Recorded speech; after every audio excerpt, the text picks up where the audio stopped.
Good morning. This child grew and was weaned,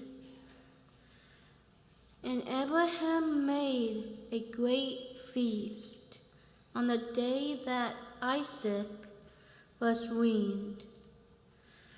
But Sarah saw the son of Hagar, the Egyptian, whom she had borne to Abraham, playing with her son Isaac.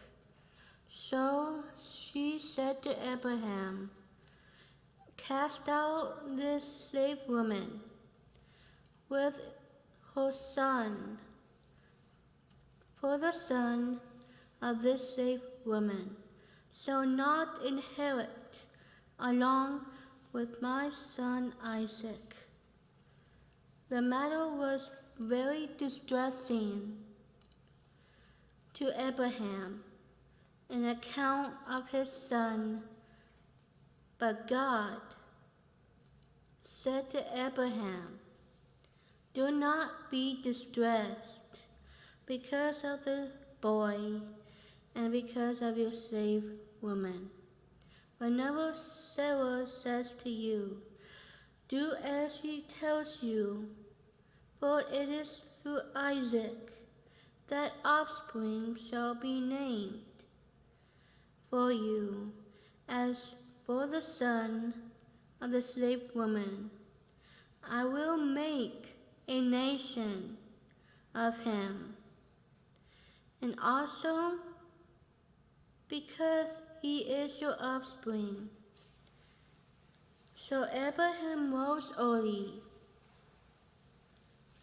in the morning and took bread and a skin of water and gave it to Hagar, putting it on her shoulder along with the child, and sent her away.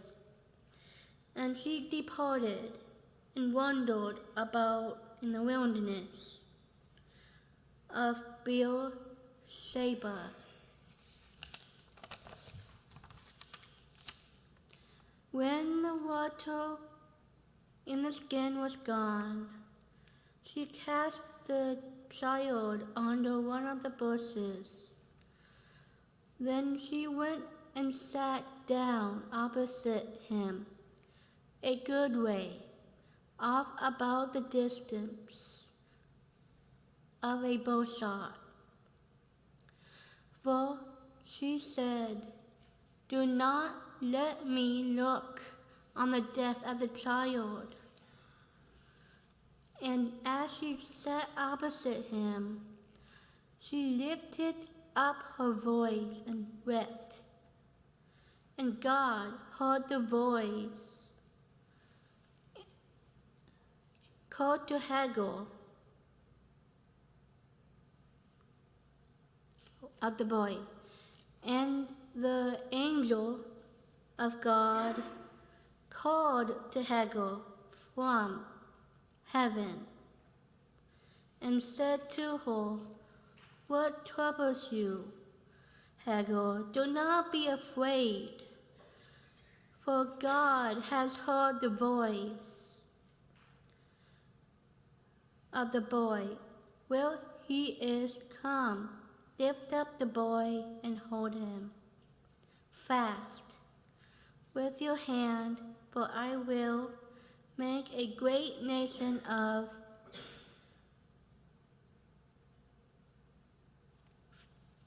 him." Then opened her eyes, and she saw a well of water.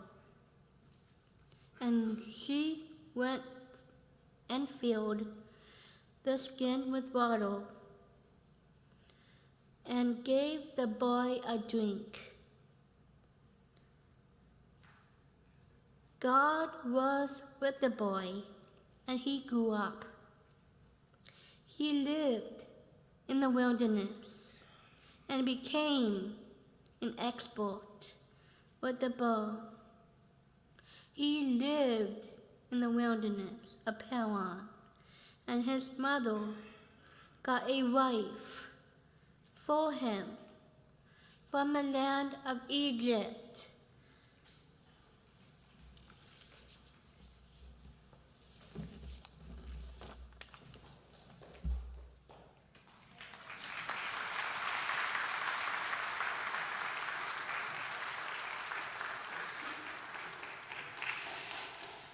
Thank you so much for reading this morning, Dominique. We appreciate it. So this relationship triangle between Abraham and Sarah and Hagar has fascinated people for millennia. If they were minor characters in the Bible, we might not pay them as much attention. But Abraham is the patriarch of 3 of the major world religions: Judaism, Christianity, and Islam. We are the 3 Abrahamic faiths. And together we make up billions of people around the world, so you can understand why so many would be invested in Abraham and his life and his story and his family and his legacy. And so we know a lot about him and his family in our sacred text. We know that he married Sarah, and in those days, the wife had one very important job, and that was to provide a male heir for her husband, because all of the family property was passed down from one man to another. So if you didn't have a male heir, it called the security of your whole family into question and into chaos. And sometimes families had to find, a distant next of kin, like a remote cousin or something, to pass along the family's wealth and real estate and land and livestock if the father didn't have a son. So this is Sarah's number one job. And she's really stressed because it's not happening, right? She's not giving Abraham the son he needs. And in doing her wifely duties, she comes up with plan B. So she's like, well, I'm not able to provide a son for you, so here's my handmaiden Hagar. And this is kind of a harsh word, but she basically offers up Hagar as a sex slave. And she says, you can have Hagar and see if you can produce a son with her. And they're successful, and Hagar has a son, Ishmael. And this big, complicated family is existing for a while. And then God blesses Abraham and Sarah with the news, as we heard last week, that Sarah is going to have a son. And they're extremely old, right? They're in their 90s, so this is a miracle. But Sarah has her son, Isaac. And now this even bigger family is existing peacefully for a while. But Sarah realizes there's a problem. Because the way inheritance laws worked was that all of the property and everything that I mentioned got passed to the firstborn son. Well, in today's text, we heard that Sarah is watching these 2 young children. She's watching Isaac and Ishmael play together. And it dawns on her that if anything happens to Abraham, she and Isaac will be completely abandoned. In the Bible, we hear often of caring for the widows, right? We hear a lot about that in Jesus' teachings and ministry, because the women were completely dependent on the men in their life for their financial stability and security. So if you were a widow and you didn't have a brother or a husband or a father or a grandfather, you were destitute. So she's looking at Isaac and Ishmael playing. Ishmael's the firstborn son. So if anything happens to Abraham, everything goes to Ishmael, and she and Isaac, like I said, will be abandoned. So she's going to solve this problem by telling Abraham, you have to get rid of Hagar and Ishmael. You have to banish them. Well, Abraham, to his credit, he's concerned about Sarah's plan because Ishmael is his son and Hagar is the mother of his son. And he doesn't want to send them out to die. He's distressed by this. So he talks to God about it, which is, a good solution when you're encountering a problem. Talk to God. And God says, don't worry. Do what Sarah tells you to do. I will take care of Hagar and Ishmael. You can send them away. They won't die. So Abraham says, okay, and follows God's instructions and sends them in the wilderness. Now, I always wonder about this. Abraham sends them out with a skin of water. Now, who knows what a skin is? It's basically a small canteen. So I don't know why he only sent them out with a small canteen of water and a loaf of bread. It seems like Abraham could have given them more rations, but needless to say, He sends them into the wilderness with that, and they finish it quite quickly because they're so meager. And Hagar is just absolutely bereft, devastated, no resources at her disposal, hopeless. She knows they're going to die, so she walks away from her son Ishmael. She's a mother in so much pain that she cannot bear to see her son die, so she walks away from him. And it's at this point that an angel appears to her and says, "What troubles you, Hagar?" Which I guess the angel didn't get the memo ahead of time of what was going on, because I think that's an awfully insensitive question to ask. Like, I think my child is going to die. Like, that's a pretty significant reason to experience trouble. But anyway, so then the angel says, "Don't worry, God and I will care for you," and makes a well of water appear. This is a trend throughout the Bible where water appears in unexpected places. And that happens here. So a well of water appears, and she and her son Ishmael make their way to Egypt, and they live out their lives, and Ishmael has a family, and it does have a happy ending. So it's easy in this story, though, to cast Sarah as the villain, right? Every good story needs a protagonist and a hero and a villain. And it's really easy to say, God, Sarah's horrible. She wanted to send this mother and her child out to die. She's so cruel. But I want us to caution against making Sarah the awful villain, because she was also a product of her circumstances. And she had a little more power than Hagar, but not much. I can't overemphasize enough how little power women had at that time. They were literally property. And she was handed to Abraham by her family, just as she handed Hagar to Abraham, right? Marriages weren't a product of two people falling in love and wanting to spend their lives together. They were arrangements made by families for political and social reasons. So this is all Sarah knows. And the societal pressure bearing down on her is to have a son. She didn't ask for this burden or responsibility. This is what is expected of her to complete her wifely responsibilities. And it's not her fault she can't get pregnant. I mean, even with all today's modern medicine, infertility is often a mystery. And medical doctors can't figure out why sometimes people can't get pregnant. Back then, they really didn't know. And so she's doing the best she can, and she knows, I have to get a male heir for my son. And she has Abraham's best interests at heart, and so she offers her handmaid Hagar. And so unfortunately, Hagar is the recipient of Sarah's pain and desperation. She's not the source of it, right? She's just kind of caught in the crosshairs, as Sarah tries to fulfill the societal responsibility. So Sarah's doing the best she can. I just want to, offer a word in her defense and not make her the villain here. The problem really is that so much was expected of her that was out of her control. So we don't have concubines and strict inheritance laws anymore, but we still do live in a really stratified world where some people's lives matter more than others. In that story, Sarah and Abraham's lives mattered significantly more than Hagar's. Well, in today's world, some people's lives still matter more, and that was played out so vividly this past week. And I'm going to tell you about two tragedies that happened this past week. I'm sure there were more that happened around the world, but I'm only going to share two with you. The first is, if you turned on the news at all, you probably became aware of it.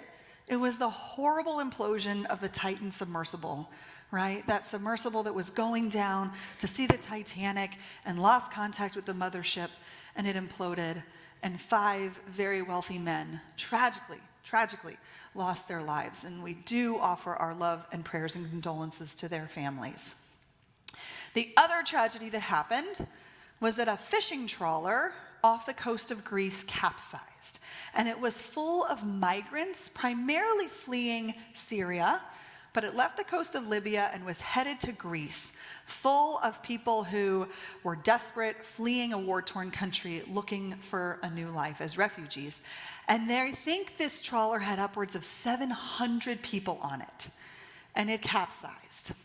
And they think it capsized because the Greek Coast Guard was pulling the trawler, which caused it to capsize. They're not exactly sure. They haven't completed the investigation. But needless to say, hundreds of people drowned, and upwards of 500 are still missing. Now, 100 people were saved because there was a luxury yacht about 4 miles away when the boat capsized and got word of what had happened and immediately came to the aid of the migrants and was able to rescue the people who had not yet drowned. Now, when the Titan submersible lost contact with the mothership, this huge search and rescue operation was immediately initiated.